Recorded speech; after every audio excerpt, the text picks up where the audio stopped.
ከሌሎች ሪል ስቴቶች የሚለየን አንደኛ አፎርደብል ፕራይስ ይዘን በመምጣታችን ነው። እንዲሁም ፕራይም የሆነ ሎኬሽን መርጠን ነው የምንገነባው።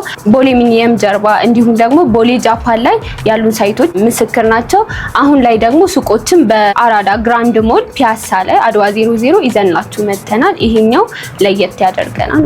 ድርጅታችን እንደሚታወቀው በጥራትና ቀድሞ በማስረከብ ነው። እንዲሁም ደግሞ ፕራይም ሎኬሽን በመምረጥ ላይ ነው የሚታወቀው ማለት ነው። ይሄኛው ልዩ ያደርገናል።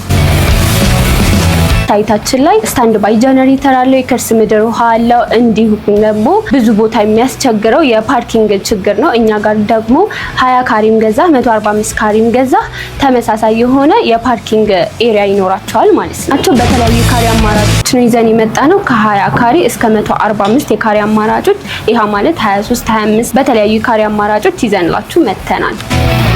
ኤግዛክት ሎኬሽኑ ፒያሳ አድዋ 00 ወይም ደግሞ ማህሙድ ሙዚቃ ቤት በሚባለው የድሮ ማለት ነው እዛ ጋር ነው የሚገኘው። ፒያሳ እንደምታውቁት አሁን ላይ ፈርሳ የተገነባች በጣም ለንግድ ተፈላጊ የሆነች ቦታ ነች።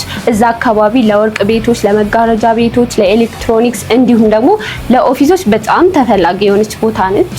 4 አይነት ያከፋፈል አይነት ነው ያለን። አንደኛው በአድቫንስ ፔመንት ሲሆን ይሄ ማለት 25% ነው የሚከፍሉት። ሁለተኛው ያከፋፈል ሁኔታችን ደግሞ 50% ለሚከፍሉ ደንበኞቻችን በካሬ እስከ 50,000 ብር ዲስካውንት አድርገን ያመጣንላችሁ። ሶስተኛ ያከፋፈል ሁኔታችን ደግሞ 75% የሚከፍሉ ደንበኞቻችን 75% በካሬ ማለት ነው 75% ዲስካውንት አምጥተንላቸዋል። 100% ለሚከፍሉ ደንበኞቻችን ደግሞ ዳጎስ ያለ ዲስካውንት ነው ያለን። ይሄ ማለት በካሬ 100,000 ብር የሚሆን ዲስካውንት አለው ማለት። ይፍጠኑ፣ የድሉ ተጠቃሚ ሆኑ።